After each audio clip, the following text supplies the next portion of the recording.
Okay, so welcome to another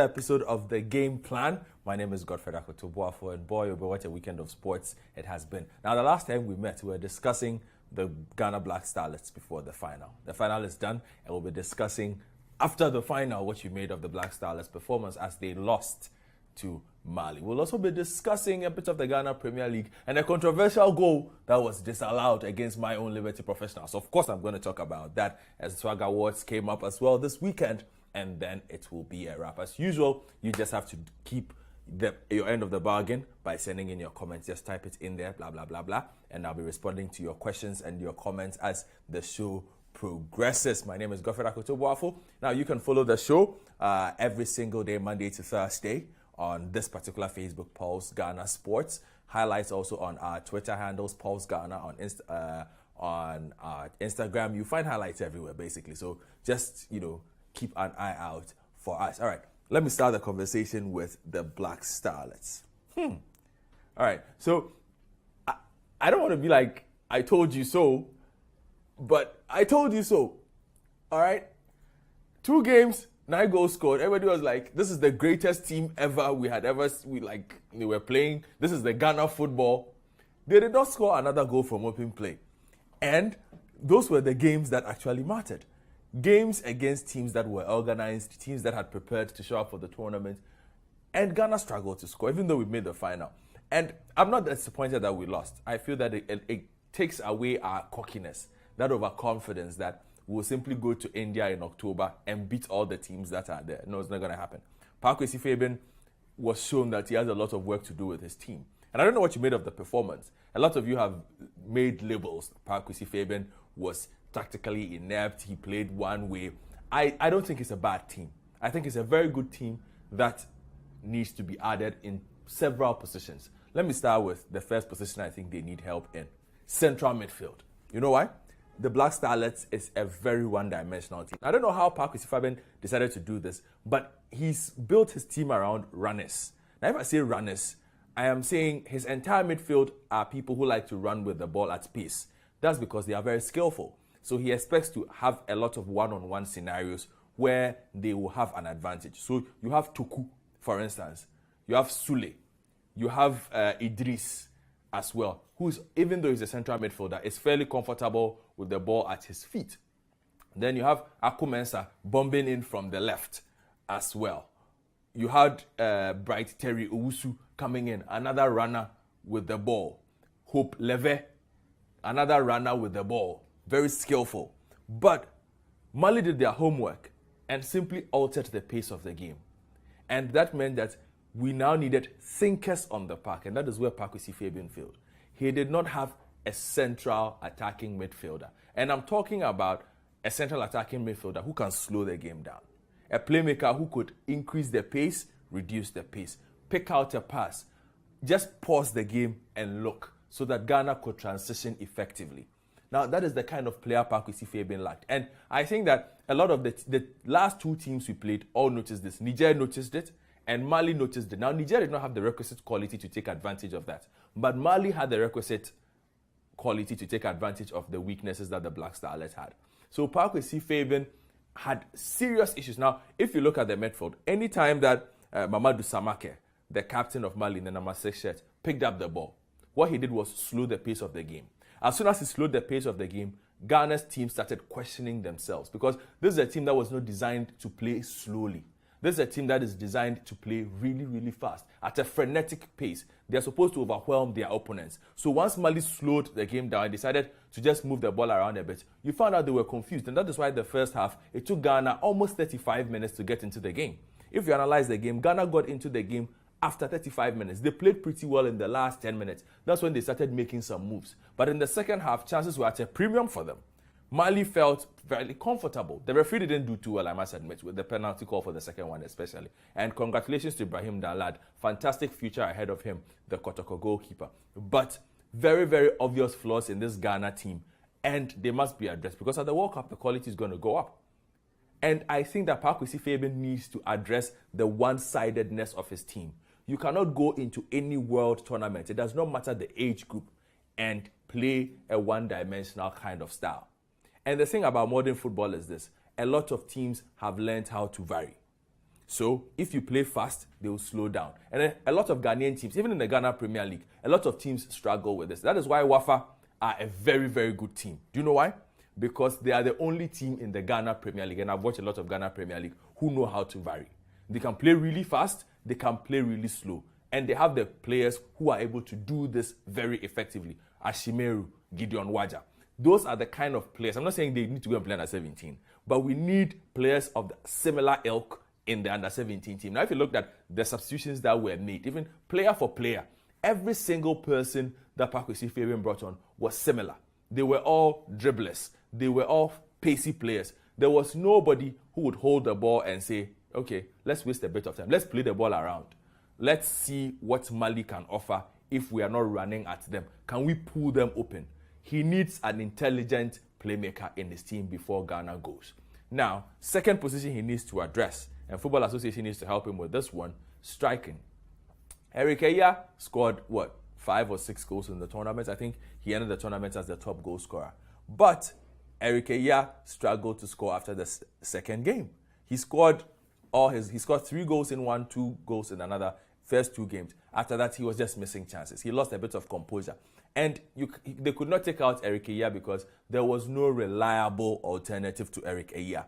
You do not go to a World Cup with only a reliable striker. You need 2, 3. You need strength in depth. And that is why the scouting needs to be deeper. We did not see enough players, we did not see enough quality to replace Eya if you were having a bad day. And Eya had a lot of bad days after the second game against Gabon. The game against Guinea was not very good. The game against Niger was not very good. Yesterday against Mali, he was absolutely atrocious. There needs to be an option to Eric Eya. They need to figure that out. Now, the last one that Pakwesi Fabian needs is a video analyst. Now, if you listen, I listened to the Mali coach after the game, and he spoke about how they had watched videos of Ghana several times and had analyzed Ghana in various departments.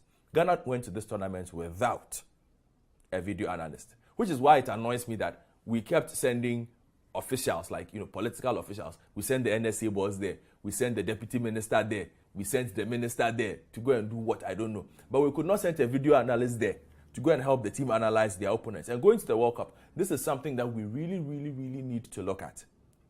Okay? Go to the tournament with a video analyst, somebody who can watch opponents, break down their strengths, and help Pakwesi Fabian. Pakwesi Fabian needs all the help he can get. Look, modern football is not about one man sitting on the bench, watching the game and trying to change it. It's about a team of technicians who are sitting around, giving the man the most important pieces of information so that he can make decisions. And that is what Pakwesi Fabian needs if we expect him to go to India in October and do well. So for me, look, it's good that it's happened. It's good that we played against Mali. Now, Mali have come very, very far these days in their youth football. Now, they won the tournament the last time and they've defended the trophy. And we're actually finalists at the last Under-17 World Cup itself. So it's a very, very strong youth football system that Mali has developed. At the Under-20 World Cup, the last Under-20 World Cup, Mali were third. So, at senior football, they might not be getting it right at the moment, but at the youth football level, something seems to be happening with Malian football, and they are getting it really, really right. Okay, so that is what we need to do. Focus on strength in depth. And there are a couple of players. I think that the Black Starlets missed Inusa from Wafa, who was not allowed to travel with the team, had to write exams, and then later went on trials. And it just shows you the power of Wafa. Wafa denied the national team their players. They said, look, we won't give you their players. Right to Dream also blatantly, outright said they're not going to give their players to the national team because they had another assignment. And these are where the quality players are. So perhaps with the World Cup coming up, somebody might say, yeah, but who should go and qualify for somebody to play? Happens all the time. The fact that you played in the African qualifiers does not mean that you will necessarily play at the World Cup. It's a different ball game. We need better players to compete with the best players in the world. And so Pakwesi Fabian needs to come, sit down, reevaluate. I think that 5 or 6 players from the team that went to the African Championship in Gabon need to stay back. We need 5 or 6 top quality additions. Central midfield, we need 2. We need attackers. We need an option at left back, right back, and an option to the defenders. I think the goalkeeping position is fantastic. Dalad is a good goalkeeper. His substitute is a good goalkeeper. We're not going to have too many issues there. But aside that, those are the ones that we need to work with. So share your thoughts with me on what you made of the Black Starlets. I will check out what you've been saying. Let me see. The comments that are coming in. Okay, let me check you guys out. Hold on a second. And I will share comments. Now, don't forget, I'm going to discuss the Swag Awards and the Ghana Premier League and show you a goal. You tell me what you think about this goal that Benjamin Essien of Liberty Professional scored against Accra Suffolk. That was blatantly disallowed. I don't really understand how that happened, but I'm going to get myself some results on this one. Okay, so, just as you're watching, just go down there, type in your questions and comments, and I will respond. Okay, let me talk about the Ghana Premier League. It was a good weekend. Kumasi and Tekotoko finally won. Oh boy. Sigh of relief for Steve Pollack. After 8 matches, Kumasi and Tekotoko finally found a win. And it came from Baba Mahama, a forgotten hero who has suddenly found form. I think Steve Pollack has been good for the former Baba Mahama. Since this is the second goal he scored since Steve Pollack took over. He scored in both games and gave Kumasi and Tekotoko much needed 3 points. They had not been playing too well. So the 3 points that they earned against Tema Youth. And Palmer will be disappointed. Palmer had been saying all kinds of things after getting himself a valuable draw in Kumasi. He had been saying that they were going to win back in their home turf. It puts them in a bit of a tight spot. But good result for Kumasi and Tekotoko. Hopefully they can pick up from there. Now Wafa came to Accra. League leaders at the time, Wafa came to Accra to play Accra Inter Allies and lost. Wafa lost to a goal from their old captain, Martin Entry, who now plays for Inter Allies. He scored the winning goal. So that means there's been a change at the top of the league. Wafa are now second because Aduana Stars thumped their original rivals, Bechem United, by 3-0. And so Aduana Stars now top of the league. And that's the problem. When Aduana Stars go top of the league, dislodging them will become a problem. Last season, they ran Wild All Stars all the way to the wire and did not win the league. This season, they are a bit more determined. It's a solid team. They know how to get results. Nathaniel Asamoah scoring 2 goals. So very, very good result for Aduana Stars. Whilst Wafa now dropped to second. Now, another team that has been playing well recently, Midiama, who welcomed Bolga All Stars, and they hammered Bolga All Stars 5-1. Incredible result for Midiama, piling on the goals and making a case for their top 4 position. Midiama also doing really, really well. Now, at the Accra Sports Stadium on Saturday, Accra Great Olympics, and this game was atrocious. Hey, Brekum Chelsea visited Accra Sports Stadium against Olympics, and it was a poor game. I haven't seen such a poor Premier League game in a very, very long time. You guys know I like the Ghana Premier League. It takes a lot for me to say a game was poor. This game was poor. Poor. The quality needs to go up between those two teams. It was like the worst game I have seen. And I'm thankful it wasn't shown on TV. They had planned to show it on TV. I'm happy it was not shown on TV. It was horrible. But in Cape Coast, though, there was a fantastic game of football. Regional rivalry, regional derby. It was Ebusua Dwarfs welcoming Elmina Sharks and Ebusua Dwarfs running roughshod over their regional rivals by 3-1. So fantastic performance there by Cape Coast Ebusua Dwarfs. Okay, Fifi is asking a question. Just when is the Under-17 World Cup and how many African countries qualified for it? Well, 4 countries have qualified for the Under-17 World Cup, Fifi. Just to answer your question, the Under-17 World Cup is in October. Yeah, it's in the month of October. Should be interesting. It's in India. I want to see a drone now. So hopefully India should win the Under-17 World Cup. It's not going to happen. Trust me. But Ghana has qualified. Niger has qualified. Mali has qualified, as have Guinea, I think, also qualified. Yeah, Guinea have also qualified. So these are the 4 countries who will be representing Ghana, who will be representing Africa at the World Cup. Okay, now I've answered that question. Back to the Ghana Premier League. Now, at the Accra Sports Stadium, Accra Suffolk looking to keep up the heat on Wafa and Aduana faced Liberty Professionals. And it was supposed to be an easy game. Against my Liberty Professionals. It was supposed to be an easy game, really. House of Folk had won the first leg by 3-0 in Dansoman, looking absolutely sensational. But Liberty had other plans. Now, 6 changes were made. Well, I should say 7, because there was a new coach as well on the bench. Mike Lossay taking charge of his official first game for Liberty Professionals, and did not go the way of Accra Suffolk. Now, referee SB Bote, Shadrach Bokete Bote, and your linesman. How is this not a goal? Like, how is this not a goal? Benjamin Essien thought he had scored what was the winner and legitimately should have stood as the winner, but was wrongly ruled off for offside, costing Liberty Professionals the valuable 3 points. They had to settle for 1. But you guys are watching. Just tell me what you think about this. Goal or not? Just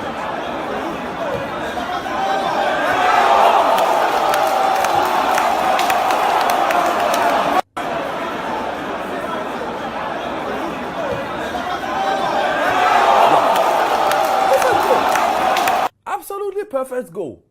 But well, you can't cry over spilt milk. What's done is done. Liberty Professionals put up an improved performance and denied Accra to folk of all 3 points. Okay, so that's all for my Ghana Premier League wrap. Okay, let me move on to final bit of the show and keep the comments coming in. Down there, I'll be getting responses for that. Let's talk about the Swag Awards. Now, the Swag Awards happened over the weekend. And I must admit, I'm really impressed with President Akufo-Addo and how he's attending all these events. I can't imagine where he's finding the time and the strength. But he came straight from what? Niger, went straight to the event. And after that, went somewhere else. Okay? So, Akufo-Addo doing his own thing. But let's talk about the awards. And I've had a couple of interesting remarks about this one, right? Best player. Now, this was in reference, all these awards were in reference to the last sporting year. So we're not talking about this season. We're talking about last season. Now, Footballer of the Year went to Solomon Asante of TP Mazembe.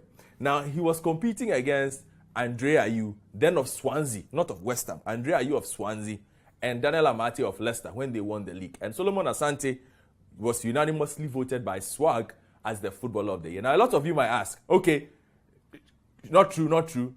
Should not have happened. Andre Ayew should win. But I'm telling you, last year, Solomon Asante was absolutely sensational for TP Mazembe.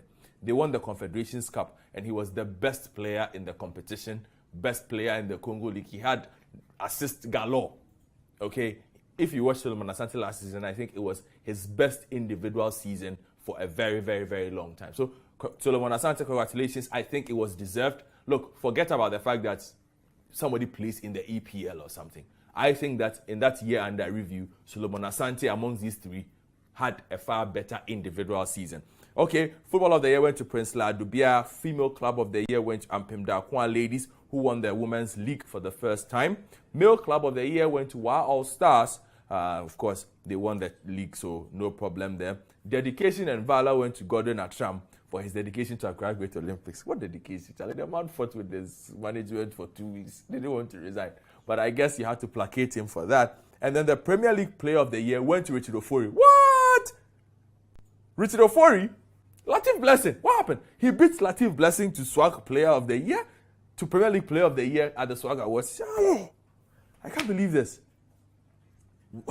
Richard Ofori. Well, the Swag has decided. So, Richard Ofori, congratulations. And that is all from me, Godfrey Boafo. I'll be back tomorrow with more on the game plan. Keep reading pulse.com.gh. Keep watching Pulse TV. Like, the videos are everywhere, right? And I hope you're enjoying it. Keep your comments flowing through. See you tomorrow.